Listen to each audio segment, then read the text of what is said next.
మచిలీపట్నంలో district police training centre ఈరోజు foundation stone వేయడానికి గౌరవ మంత్రి గారు అదేవిధంగా గౌరవ ఎమ్మెల్యేలు గౌరవ విప్ గారు అందరూ కూడా ఇక్కడికి రావడం జరిగింది.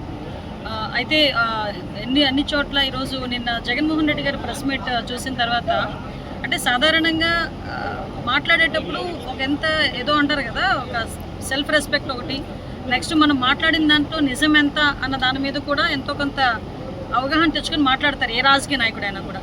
అటువంటి రాజకీయ నాయకుడు కాకుండా కేవలం బురద చల్లాలి అనే నేపథ్యంలో మాట్లాడాడు.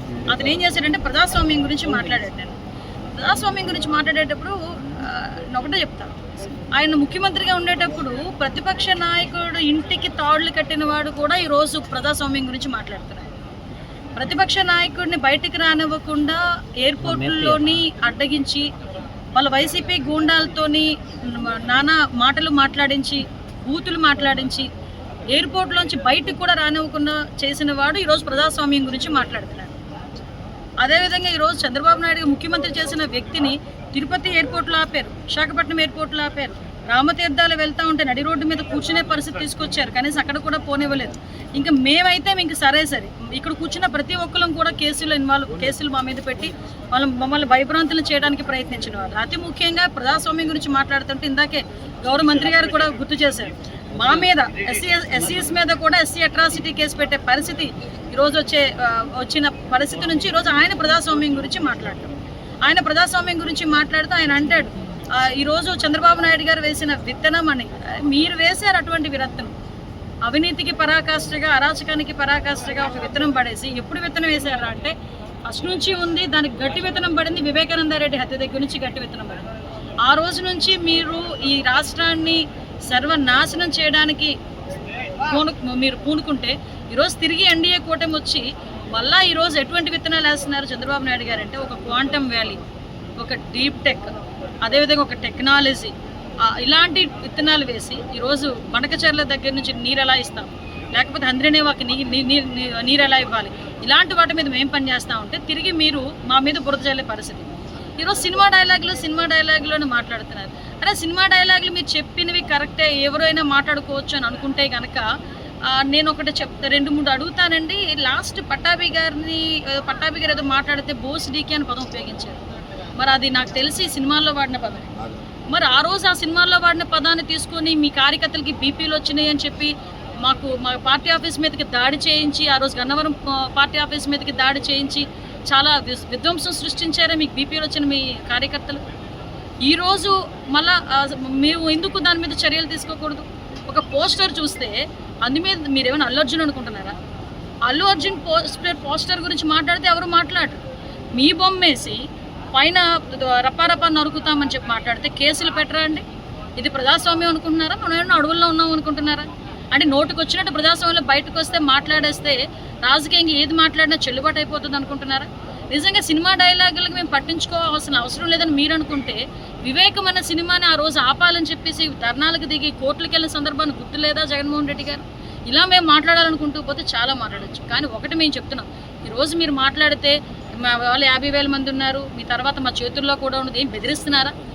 ఇలా బెదిరించే కదా 11 సీట్లకు తెచ్చుకున్నారు. ఈరోజు మళ్ళీ బెదిరించే పరిస్థితి మీరు మళ్ళీ శ్రీకారం చుడుతున్నారా? మేము న్యాయబద్ధంగా వెళ్తున్నాం, ఈరోజు యాజ్ పర్ లా వెళ్తున్నాం. ఈరోజు మేము చేసే అలాగని చెప్పేసి మీరు నోటుకొచ్చినట్టు ఏం మాటలు మాట్లాడినా నోరు మూసుకుని ఊరుకునే పరిస్థితి కాదు. ఈ పేరుని నాని ఇక్కడికి వచ్చి కూర్చొని ఒక బాధ్యతాయుతమైన మంత్రి పదవి చేసి ఈరోజు నోటుకొచ్చినట్టు మాట్లాడుతూ మళ్ళీ పైగా కుటుంబ సభ్యులు మీద కూడా మాట్లాడే పరిస్థితి ఈరోజు. అంటే దిగజారుడు తనమే. ఎంత దిగజారిపోతున్నారంటే రోజు రోజుకి వాళ్ళ తాలూకా ఆత్మవిశ్వాసం సన్నగిల్లిపోయి రోజుకి వాళ్ళు నెక్స్ట్ వాళ్ళకి భవిష్యత్తు లేదన్న సంగతి అర్థమయ్యి ఈరోజు బయటకు వచ్చి నోటుకొచ్చినట్టు మాట్లాడే పరిస్థితి. ఒకరోజు ఏమో ఏంటి రాత్రులేమో కనసాగ చేస్తే వేసేయాలా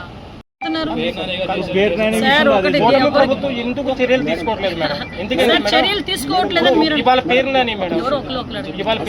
మొన్న పినిపే విశ్వరూపు, మొన్న ఎమ్మెల్సీ అరుణ్ కుమార్ గారు, వీళ్ళంతా కూడా ఒకళ్ళని మీరు అదుపులోకి తీసుకుని చేస్తే మిగతా వాళ్ళు కూడా ఎవరు మాట్లాడరు కదా.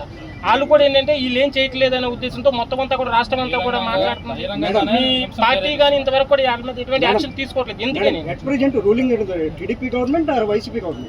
మీకేమనిపిస్తుంది పబ్లిక్ ఒపీనియన్ మీకేమనిపిస్తుంది నాకు వైసీపీ ఏమో అనిపిస్తుంది మాకు. ఏ వైసీపీ ఎవరన్నా ఎందుకు ముఖ్యమంత్రి చంద్రబాబు ఉన్నారా ఏం చేస్తున్నారు? సార్ ఒకటి థ్యాంక్ యూ సో మచ్ విషయం ఏంటంటే ఒక నిమిషం నా మాట ఒకటే సార్ మీ దగ్గర నుంచే ఇంత వ్యతిరేకత వచ్చిందంటే ఇట్స్ గుడ్ సైన్. ఎస్ మీ పబ్లిక్ పరంగా మీ వాయిస్ మీరు మాకు వినిపించారు. మీ కార్యకర్తలకు మీరేం భరోసా ఇస్తారు మేడం? ఒకటే చెప్తున్నామండి, కార్యకర్తలకే కాదు ప్రజలకి కూడా చెప్తున్నాం. ఈరోజు ప్రజలు కూడా ఎడ్యుకేట్ అవ్వాల్సిన అవసరం ఉంది. ఈరోజు ఎవరు మంచి చేస్తున్నారు ఎవరు చెడు చేస్తున్నారు అన్నది ఆలోచన తీరు ప్రజలకు ఆల్రెడీ వచ్చింది కాబట్టి 11 సీట్లకు అప్పచెప్పారు. ఇంకా వాళ్ళ నైజంలో మార్పు రాలేదు, వాళ్ళ తీరులో మార్పు రాలేదన్న సంగతి ఇప్పుడు ప్రజల వాకుగా మీ ద్వారా మాకు కూడా తెలిసింది. సో డెఫినెట్గా ఎవరైతే ఇప్పుడు ఆల్రెడీ మద్యం విషయంలోనే సిట్టేసి ఎవరెవరిని తీసుకొచ్చి లోపలేసామో తెలుసు. ఆఖరి కొన్ని అక్రమ కేసులు అక్రమ మైనింగ్లోని ఎవరెవరిని లోపలేసామో మీకు తెలుసు. ఎవరో రూపురేఖలు మార్చుకుని ఎవరెవరు బయటకు వచ్చారో కూడా మీకు తెలుసు. సో యాజ్ గా మేము చేయాల్సిన పని యాజ్ పర్ రూల్ మేము చేయాలి.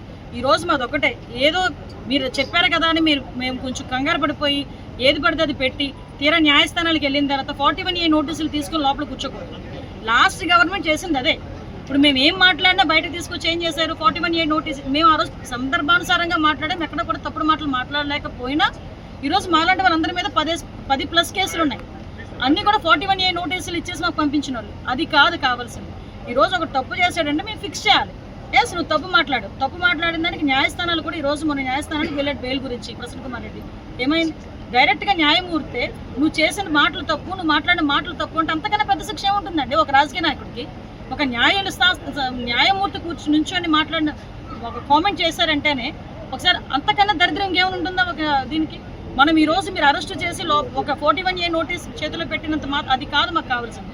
మార్పు రావాలి, ప్రజలు అర్థం చేసుకోవాలి.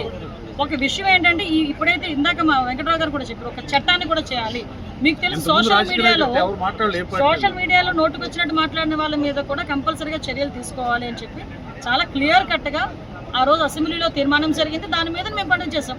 ఈ రోజు హింసను ప్రేరేపించే విధంగా మీకు తెలుసు రప్పారప్పగా నరుగుతాను అన్నాడు ఆయన అన్నదానికి మేము అందులో కేసులు పెట్టాం. ఆ కేసులు పెట్టామనే కదా వీళ్ళు నోటుకొచ్చినట్టు మాట్లాడుతున్నారు. ఇప్పుడు వీళ్ళ మీద కూడా కేసులు ఉంటాయి. మీకు ఒకటి, కూటమి గవర్నమెంట్ ఎవరికి కూడా భయపడాల్సిన అవసరం లేదు సార్. ఒకటి మీరు చదువుకున్న వాళ్ళు దయచేసి ఒక స్థలాలు దొంగ పట్టాలు ఇచ్చిన వాళ్ళని ఇప్పుడు వరకు దొంగ పట్టాలు ఇచ్చి ఇలా మైనింగ్ లో అక్రమంగా మాట్లాడారు అని చెప్పి జస్ట్ మేము ఒక కంప్లైంట్ వస్తే దాని మీద ఎంక్వైరీ కమిటీ వేయడానికి కూడా మేము సిద్ధంగా ఉన్నాం. ఎవరిని ఎట్టి పరిస్థితులు బ్యాక్ స్టెప్ వేసే ప్రసక్తి లేదు. దయచేసి BNS లా ప్రకారం కూడా మనం కూడా నడుచుకోవాల్సిన బాధ్యత ఉంది. అతనికి వాళ్ళకి లేదు కదా అని చెప్పి మనం కూడా అదే రకంగా బిహేవ్ చేయకూడదు. దయచేసి మీకు చెప్తున్నాను, ఈరోజు దీనికి 41A నోటీస్ ఇవ్వాలా, అక్రమంగా అరెస్టులు చేయాలా, రిమాండ్కి పంపించాలా అనేది కోర్టు నిర్ణయించుకునే పరిస్థితి. సో ఈ కోర్టు నిర్ణయించుకునే పొజిషన్లో కొన్నిసార్లు ఆలస్యం అయితే అవుతుంది తప్పించి శిక్ష పడేదానికి ఎవరు కూడా గుర్తించుకోండి. లాస్ట్ టైం మీ అందరికీ తెలుసు, సోషల్ మీడియా విషయంలో కూడా మహిళల గురించి నోటుకొచ్చినట్టు మాట్లాడితే వాళ్ళ మీద ఎటువంటి చర్యలు తీసుకున్నామో కూడా మీకు తెలుసు. నిన్నగాక మొన్న కూడా మనకి ప్రసన్న కుమార్ రెడ్డి గారి మీద కూడా ఆల్రెడీ కేసు ఫైల్ చేస్తున్నాము. దాని మీద కూడా ఎంక్వైరీ జరుగుతుంది. ఒకటి మాత్రం నిజమండి, ఈరోజు నేను ఒకటే కోరుకుంటున్నానండి, భారత సంస్కృతిలో ముఖ్యమైన భాగం ఏంటంటే మహిళలను గౌరవించడం. భారతీయులుగా పుట్టి బేసిక్ రూల్ని కూడా పాటించకుండా నోటుకొచ్చినట్టు మాట్లాడుతున్నారంటే వాళ్ళకి అసలు సొసైటీలో ఉండే అర్హత కూడా లేదు. ఫస్ట్ ఆఫ్ ఆల్ సొసైటీలో ఉండే అర్హత లేదు. వరుసగా చెల్లని వాళ్ళని కూడా నోటుకొచ్చినట్టు మాట్లాడుతున్నా వాళ్ళు తప్పు అని మాట్లాడు అంటే అఫ్కోర్స్ సొంత చెల్లి కట్టుకున్న చీరను కూడా కామెంట్ చేసిన వ్యక్తి జగన్మోహన్ రెడ్డి. అటువంటి వ్యక్తి దగ్గర నుంచి మేము కొంచెం మంచి అన్నది వస్తుంది అనుకోవడం కూడా మా వెరితనం అది. సో మేము అటువంటిది ఏం ఆశించట్లేదు. డెఫినెట్గా మహిళల గురించి కించపరిచే విధంగా మాట్లాడడం కానీ ఈ విధంగా సోషల్ మీడియాలోని కూడా బూతులు మాట్లాడే సంస్కృతి ఉన్న వాళ్ళ మీద కూడా చట్టపరమైన చర్యలు తీసుకుంటాం. చంద్రబాబు నాయుడు గారు ఎన్ని రోజులు బతుకుతారని ఒకరు మాట్లాడతాడు, 3 సంవత్సరాలు కళ్ళు మూసుకుంటే చంద్రబాబు నాయుడు గారు ఎగిరిపోతారని ఒకరు మాట్లాడుతున్నారు. ఏంటి మీ ఉద్దేశం అసలు? అంటే మీకు చంద్రబాబు నాయుడు గారు ఈరోజు వాళ్ళకి ఒక పెద్ద అడ్డంకి, వాళ్ళు చేసే అవినీతికి అరాచకాలకి అడ్డంకిగా చంద్రబాబు నాయుడు గారు ఉన్నారు. కాబట్టి చంద్రబాబు నాయుడు గారు తాలూకా అంటే జీవన విధానం గురించి, అతని ఆయుష్ గురించి కూడా మాట్లాడే పరిస్థితులు వీళ్ళు తెచ్చుకుంటున్నారంటే వీళ్ళ దిగజారుడుతనం ఉంది. ఒకటి మాత్రం చాలా క్లియర్గా చెప్తున్నామండి, ఈరోజు మేము ఏం మాట్లాడినా చెల్లుబాటు అవుతుంది, ఏం రచ్చగొట్టుకున్నా చెల్లుబాటు అవుతుందని మీరు అనుకోవచ్చేమో, కానీ చట్టం అనేది ఉంది. మన ప్రజాస్వామ్యంలో చట్టానికి చాలా విలువ ఉంది, చట్టానికి చాలా పవర్ ఉంది.